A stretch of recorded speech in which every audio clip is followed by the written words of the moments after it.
আপনার কি প্রায় প্রত্যেক দিন রাতেই হঠাৎ করে ঘুম ভেঙে যায়? পায়ের পেশি এমনভাবে শক্ত হয়ে যায় যে যেন ঠিক মনে হয় কেউ জোরে টেনে ধরছে। ঘুম ভেঙে যাচ্ছে সে কারণে। তবে শুধু রাতেই নয়, দিনেও কি বারে বারে এই ধরনের সমস্যা হচ্ছে? না, তবে আপনি একা কিন্তু এই অভিজ্ঞতার সম্মুখীন নন। অনেকেরই এরকম হয়ে থাকে। এরকম হলে অনেকেই হয়তো বলে থাকেন এটা খান, ভালো হয়ে যাবেন। কেউ বলেন হয়তো তেল মালিশ করুন, তবেই সব কিছু ঠিক হয়ে যাবে। আবার অনেকেই বলেন জল বেশি করে খান, তাতেই ঠিক হয়ে যাবে। তবে এই বিষয়টি কিন্তু বড্ড বেশি কষ্টকর, ব্যথা, বেদনা বা যন্ত্রণা হয়ে থাকে। চলুন আজকের ভিডিওতে বরঞ্চ কথা বলি এই বিষয়টি নিয়ে, অর্থাৎ এই যে পায়ে ক্র্যাম্পের বিষয়ে কথা হচ্ছে, পায়ে ক্র্যাম্প কেন হচ্ছে, যদি পায়ে ক্র্যাম্প হয় ঠিক কী করা উচিত সেই মুহূর্তেই, যাতে অসহ্য যে ব্যথা, সে ব্যথা থেকে রিলিফ পাওয়া যায়। এমন বেশ কিছু খাবার রয়েছে, হ্যাঁ সত্যি এমন কিছু খাবার রয়েছে যেগুলি থেকে ক্র্যাম্প কিন্তু কমানো সম্ভবপর হয়। সেই বিষয়গুলো নিয়েই কিন্তু আজকের ভিডিওতে বিস্তারিতভাবে জানাবো। আর সেটা যদি জানতে হয় তাহলে আপনাদেরকে আজকের ভিডিও শুরু থেকে শেষ পর্যন্ত দেখতেই হবে। নমস্কার, হেলথ প্লাসের একটি নতুন ভিডিওতে আমি মৌসুমী আপনাদের সবাইকে স্বাগত জানাই। আজকে পায়ের পেশিতে ক্র্যাম্প বা মাসল ক্র্যাম্প নিয়ে কথা বলবো। এটা খুব কমন একটা সমস্যা, অনেকেরই হয়ে থাকে। আসুন সবার প্রথমে কথা বলা যায় যে এই লেগ ক্র্যাম্প আসলে কি, কেন হয়। পায়ের পেশির যে খিঁচুনি অর্থাৎ মাসল স্প্যাজম, লেগ ক্র্যাম্প সব থেকে বেশি কোথায় হয় না, কাফ মাসেলে। তবে উরু বা পায়ের পাতাতেও কিন্তু হতে পারে। তবে শরীরের বিভিন্ন অংশেই হতে পারে, যে কোনো অংশেই হতে পারে এই ধরনের মাসল স্প্যাজম। ব্যথাটা এতটাই বেশি হয় যে অনেকেই কিন্তু চিৎকার পর্যন্ত করে থাকেন, এবং যার হয় তিনি বোঝেন যে এটা কতটা যন্ত্রণাদায়ক একটা পরিস্থিতি। বেশিরভাগ ক্ষেত্রে কিন্তু এটি আবার কয়েক মিনিটের মধ্যেই ঠিকও হয়ে যায়। তাই অনেকেই হয়তো এই বিষয়টি নিয়ে সেরকমভাবে খুব একটা পাত্তা দেন না। কিন্তু জানেন কি, এটি নানান কারণে হতে পারে। প্রথমত, আপনার শরীরে যে রক্ত সঞ্চালন, সারা শরীরের একটা রক্তের নিজস্ব গতি থাকে, কিন্তু সেই রক্ত সঞ্চালনে যদি বাধা পাওয়া যায় বা বাধা পায় শরীর, তখন কিন্তু এই ধরনের ক্র্যাম্পিং হয়।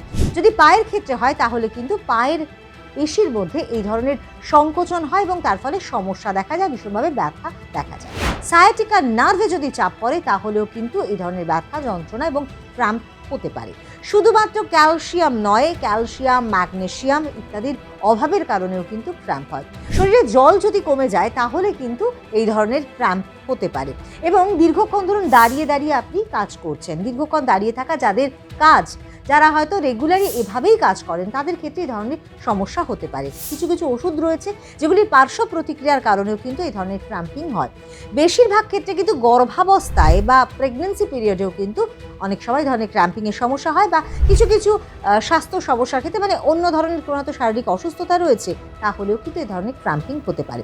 শুধুমাত্র বয়স্কদেরই এই ধরনের ক্র্যাম্পিং হয় এমনটা কিন্তু বললে একেবারে ভুল বলা হবে। অল্প বয়স্কদের মধ্যেও ধরনের সমস্যা হয়, অর্থাৎ এক কথায় বলা যেতে পারে সবারই কিন্তু এই ধরনের সমস্যা হতে পারে। শুরুতেই বললাম যে ক্র্যাম্প হলে কিন্তু খুব যন্ত্রণাদায়ক একটা পরিস্থিতির সৃষ্টি হয়। তার ফলে সেই সময় কি করবেন, বেশিরভাগ ক্ষেত্রেই যেহেতু রাত্রির বেলায় এই ধরনের সমস্যা হয়, প্রথমে কিন্তু একেবারে আতঙ্কিত হবেন না। যেটা সকলের ক্ষেত্রে হয় যে অনেকে হয়তো আতঙ্কিত হয়ে পড়েন, না সেটা কিন্তু একেবারেই হবেন না। পাগুলোকে একদম সোজা করে দিন, চেষ্টা করুন খুব ব্যথা যন্ত্রণার মধ্যেও পাটাকে একেবারে সোজা রাখতে, এবং পায়ের যে আঙুলগুলো রয়েছে সেগুলোকে কিন্তু নিজের দিকে ধীরে ধীরে টানবার চেষ্টা করুন। অর্থাৎ পায়ের যদি পজিশন এই রকম হয় তাহলে কিন্তু আপনি পায়ের যে আঙুলগুলো রয়েছে সেগুলোকে কিন্তু ঠিক এইভাবে তোলবার চেষ্টা করুন, এবং যেই অংশটিতে আপনার ক্র্যাম্প হয়েছে সেখানটাতে কিন্তু হালকা হাতে ম্যাসাজ করতে হবে। অনেকেই খুব জোরে জোরে ম্যাসাজ করবার চেষ্টা করেন, সেটা কিন্তু একেবারেই নয়। এরপর যখন একটু নর্মালাইজ হবে, উঠে কয়েক কদম বেশ খানিকক্ষণ একটু আপনাকে হাঁটতে হবে। প্রয়োজন পড়লে কিন্তু যদি দেখছেন যে ভীষণ ব্যথা হচ্ছে, সেটা কমছে না এবং ক্র্যাম্পিংটাও ঠিক হচ্ছে না, আপনি কিন্তু ইমিডিয়েটলি একটু গরম সেক দিতে পারেন। তবে হ্যাঁ, জোর করে টানাটানি কিন্তু একেবারেই করবেন না। হ্যাঁ, অনেকেই কিন্তু এরকম করে থাকেন। বেশ কিছু ব্যায়াম রয়েছে, আপনারা অবশ্যই কোনো ফিজিওথেরাপিস্টের কাছ থেকে বা কোনো অভিজ্ঞ কারো কাছ থেকে অবশ্যই জেনে নেবেন যে এই যে লেগ ক্র্যাম্পিং হচ্ছে সেক্ষেত্রে কোন কোন ধরনের ব্যায়ামগুলো আপনাকে উপকার দিতে পারে। সেই ব্যায়ামগুলো যদি আপনি অভ্যেস করেন তাহলে কিন্তু আপনি ব্যথা থেকে মুক্তি পাবেন, এমনকি এই যে বারবার করে ক্র্যাম্পিং হয়ে যাওয়ার মতো সমস্যা সেটা থেকেও কিন্তু মুক্তি পাবেন। এরপরে যেটা বলবো সেটা কিন্তু ভীষণভাবেই গুরুত্বপূর্ণ। পায়ের টান কমাতে আপনি কি খাবেন? হ্যাঁ, বেশ কিছু খাবার কিন্তু রয়েছে যেগুলি আপনাকে যদি খাদ্য তালিকায় সংযোজন আপনি করতে পারেন তাহলে আপনার এই যে ক্রাম্পিংয়ের মতো সমস্যা সেটা থেকে কিন্তু আপনি রিলিফ পেতে পারেন। সবার প্রথমে আমি বলবো যেটা আপনার রান্নাঘরে একেবারে অ্যাভেলেবেল, প্রত্যেকের ঘরেই রয়েছে, সেটি হচ্ছে কি আদা। হ্যাঁ, আপনারা সকলেই জানেন যে আদার মধ্যে কিন্তু বেশ কিছু উপাদান রয়েছে। রয়েছে অ্যান্টি ইনফ্ল্যামেটরি প্রপার্টি, রয়েছে অ্যান্টি ব্যাকটেরিয়াল প্রপার্টিও, এবং এই যে অ্যান্টি ইনফ্ল্যামেটরি প্রপার্টি রয়েছে, জিঞ্জারল রয়েছে, সেটা কিন্তু ইনফ্ল্যামেশন বা প্রদাহ কমাতে সাহায্য করে। তার ফলে ব্যথা যন্ত্রণা সেটা কিন্তু কমে যায়। এরপরে বলবো হলুদের কথা। আপনি আপনার খাদ্য তালিকায় হলুদকে রাখবেন। রান্নায় তো হলুদ ব্যবহার হয়ই, তাছাড়াও কাঁচা হলুদ যদি কোনোভাবে সেটা আপনি খেতে পারেন, সকালবেলা খাওয়ার অভ্যেস করেন, তাহলে কিন্তু সেটা আপনার জন্য উপকারী হবে। কারণ হলুদের মধ্যে রয়েছে কারকিউমিন, সেটা কিন্তু ইনফ্ল্যামেশন বা প্রদাহ কমাতে সাহায্য করে থাকে। এরপরে বলবো কলা। কলা কিন্তু ভীষণভাবে উপকারী। হ্যাঁ, অনেকেই বলে থাকেন যে কলা খান হয়তো পায়ের ক্র্যাম্পিং ঠিক হয়ে যাবে। হ্যাঁ, সেটা একেবারেই ঠিক কথা।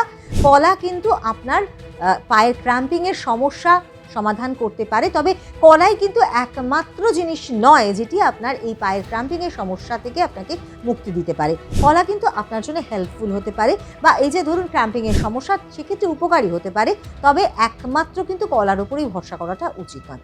কলার মধ্যে প্রচুর পরিমাণে পটাশিয়াম রয়েছে, ম্যাগনেসিয়াম রয়েছে, ক্যালসিয়াম রয়েছে। ক্যালসিয়ামের অভাবের কারণেই পায়ে ধরনের ক্র্যাম্পিংয়ের সমস্যা হয়ে থাকে, তাই ক্যালসিয়ামের অভাব মেটাবার ক্ষেত্রে কলা কিন্তু ভীষণভাবে ইম্পর্টেন্ট। আর কলার মধ্যে থাকা যে পুষ্টি উপাদানগুলো রয়েছে, যে খনিজ রয়েছে, সেগুলো কিন্তু পেশির যে ফ্লেক্সিবিলিটি সেটাকে কিন্তু নিয়ন্ত্রণ করতে সাহায্য করে, এবং সেগুলোকে অনেক সময় কী হয়, পেশির সংকোচন, সেটা পেশি হয়তো সংকুচিত হচ্ছে এবং সেটা কীভাবে নিয়ন্ত্রিত হচ্ছে না, এবং সেই নিয়ন্ত্রণ করবার জন্য এবং সেগুলোকে শিথিল করবার জন্যও কিন্তু সাহায্য করে থাকে। শরীরে পটাশিয়ামের অভাবে কিন্তু পেশিতে টান ধরে। হ্যাঁ, পটাশিয়ামের অভাব মেটাবার জন্যেও কলা হচ্ছে কি ভীষণভাবে ইম্পর্টেন্ট। খুব চমৎকার একটা প্রতিকার বলা যেতে পারে।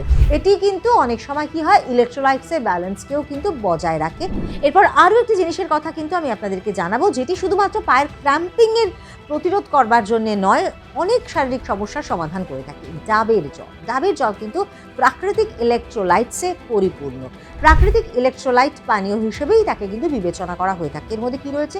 সোডিয়াম রয়েছে, পটাশিয়াম রয়েছে, ম্যাগনেসিয়াম রয়েছে। তার ফলে সেগুলো আমাদের পেশির স্বাস্থ্যের জন্য কিন্তু ভীষণভাবে ইম্পর্টেন্ট, গুরুত্বপূর্ণ। শরীরে যদি জলের অভাব হয়, জলের অভাবের কারণে যদি পেশিতে টান ধরে, তাহলে কিন্তু ডাবের জল আপনাকে রিলিফ দিতে পারে, আপনাকে ভেতর থেকে সতেজ রাখে। এর মধ্যে যে খনিজ উপাদানগুলো রয়েছে সেগুলো পেশিকে পুষ্টি দেয় এবং শক্তিশালী করে তোলে। আর আপনি যদি নিয়মিত ডাবের জল খান তাহলে কি হবে না, আপনার রক্ত সঞ্চালন কিন্তু ভালো হবে। হ্যাঁ, শুরুতেই বলেছিলাম রক্ত সঞ্চালনের অভাবের কারণেই কিন্তু আপনার এই ধরনের পেশিতে ক্র্যাম্প হচ্ছে এবং পেশিতে একটা খিঁচুনি অনুভব হচ্ছে, মাসলস স্প্যাজম হচ্ছে, যেটির ক্ষেত্রে কিন্তু আপনাকে ডাব নিয়মিত গ্রহণ করার পরামর্শই চিকিৎসকরা দিচ্ছেন। এরপরে বলবো আরও একটি জিনিসের কথা, সেটি হচ্ছে গিয়ে ক্যামোমাইল হার্বাল টি। হ্যাঁ, এই চাটি কিন্তু ভেষজ চা, এর মধ্যে ক্যাফেইন একেবারেই থাকে না, এবং এটি কিন্তু একেবারেই ভেষজ বিভিন্ন ধরনের ফুল থেকে তৈরি হয়। তার ফলে রিল্যাক্স করতে কিন্তু সাহায্য করে থাকে, রিল্যাক্সেশন খুব ভালো হয় এই চাটি যদি আপনি খান। তবে এটা কিন্তু আপনাদেরকে বারবার করে বলছি, এগুলো কিন্তু চিকিৎসার বিকল্প নয়। যদি আপনি দেখেন আপনার সমস্যা খুব বেশি, তাহলে কিন্তু আপনাকে অবশ্যই চিকিৎসকের পরামর্শ নিতে হবে।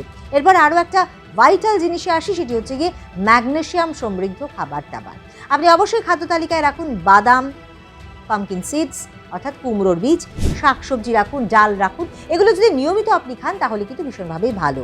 তবে হ্যাঁ, কোনো ধরনের যদি আপনার চিকিৎসা চলতে থাকে, আপনি কোনো ধরনের ওষুধ খান, তাহলে অবশ্যই এগুলি খাওয়ার আগে কিন্তু আপনি চিকিৎসকের পরামর্শ নিতে একেবারেই ভুল করবেন না। আর সবশেষে আপনি পর্যাপ্ত পরিমাণে জল পান করুন, প্রত্যেক দিন 5 মিনিট স্ট্রেচিং করুন। হ্যাঁ, মাত্র 5 মিনিটের কথা বলছি, সময়টা যদি আরেকটু বেশি হয় তাহলে কিন্তু কোনো ক্ষতি নেই, কিন্তু স্ট্রেচিং আপনাকে করতে হবে। একভাবে দীর্ঘক্ষণ বসে থাকার অভ্যেসের কারণে কিন্তু অনেক সময় এই পেশিতে টান ধরে, তাই আপনাকে একভাবে দীর্ঘক্ষণ বসে থাকার অভ্যেস ছাড়তে হবে। ব্যালেন্স ডায়েট খেতে হবে, এবং তার সঙ্গে সঙ্গে আপনাকে জুতো পরার ক্ষেত্রেও কিন্তু এমন জুতো আপনাকে পরতে হবে যার জন্য কিন্তু আপনার পা সুরক্ষিত থাকে, আপনার পা ভালো থাকে।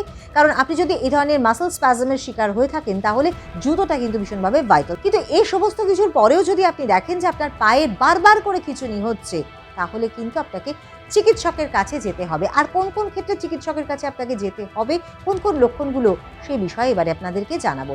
আপনারা যদি দেখেন যে বারবার করে আপনার প্রায় একদিন ছাড়া ছাড়া বা হয়তো সপ্তাহে প্রত্যেক দিনই আপনার মাসল স্প্যাজম বা ক্র্যাম্প হচ্ছে, তাহলে কিন্তু আর দেরি নয়। সঙ্গে যদি দেখেন পা ফুলে গেছে বা হয়তো একটা অবশ ভাব, দুর্বলতাও থাকছে, তাহলে কিন্তু আর দেরি নয়।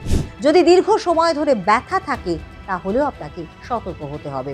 অবশ্যই একজন চিকিৎসকের পরামর্শ কিন্তু আপনাকে নিতে হবে। শেষে একটাই কথা বলতে চাইবো যে এই যে লেগ ক্র্যাম্প বা মাসল স্প্যাজম, এটা কিন্তু কোনো শারীরিক অসুস্থতা নয়, তবে হ্যাঁ, অসুস্থতার লক্ষণ হতে পারে। তাই যদি আপনি দেখেন যে হালকা ব্যায়াম কিছু করবার পর বা খাদ্য খাবারে পরিবর্তন আনবার পর বা লাইফস্টাইলে পরিবর্তন আনবার পরেও আপনার ব্যথা যন্ত্রণা দীর্ঘদিন ধরে থাকছে, তাহলে কিন্তু দেরি করবেন না। তাই প্রয়োজনে আপনাকে চিকিৎসকের পরামর্শ কিন্তু অবশ্যই নিতে হবে। আমাদের কাজ হলো গিয়ে আপনাকে সচেতন করে তোলা, সতর্ক করে তোলা। এবং আপনারা যদি সচেতন এবং সতর্ক থাকতে চান, তাহলে অবশ্যই হেলথ প্লাসের প্রত্যেকটি ভিডিও কিন্তু আপনাদেরকে দেখতেই হবে। আজকে যেমন এই বিষয়টি নিয়ে কথা বললাম, অর্থাৎ মাসল স্প্যাজম বা পেশিতে ক্র্যাম্প, এই বিষয় নিয়ে কথা বললাম, সেরকম যদি অন্য কোনো বিষয় নিয়ে আপনাদের জানবার আগ্রহ থাকে, ডেফিনেটলি আমাকে কিন্তু কমেন্ট সেকশনে কমেন্ট করে জানাতে ভুল করবেন না। আপনাদেরকে সচেতন করবার জন্য এবং সতর্ক করবার জন্য এবং ভালো রাখবার জন্য অবশ্যই সেই বিষয়টি নিয়ে আলোচনা করব। আর যদি আজকের এই ভিডিওটি আপনার জন্য ইনফরমেটিভ বলে মনে হয়, ডেফিনেটলি একটা লাইক করবেন, কমেন্ট করবেন এবং অবশ্যই শেয়ার করবেন তাদেরকে যাদের এই ধরনের সমস্যা রয়েছে। আর যদি হেলথ প্লাসকে এখনো পর্যন্ত সাবস্ক্রাইব না করে থাকেন, তাহলে অবিলম্বে সাবস্ক্রাইব করুন। ভালো থাকুন, সুস্থ থাকুন। পরবর্তী ভিডিও নিয়ে আসবো খুব তাড়াতাড়ি।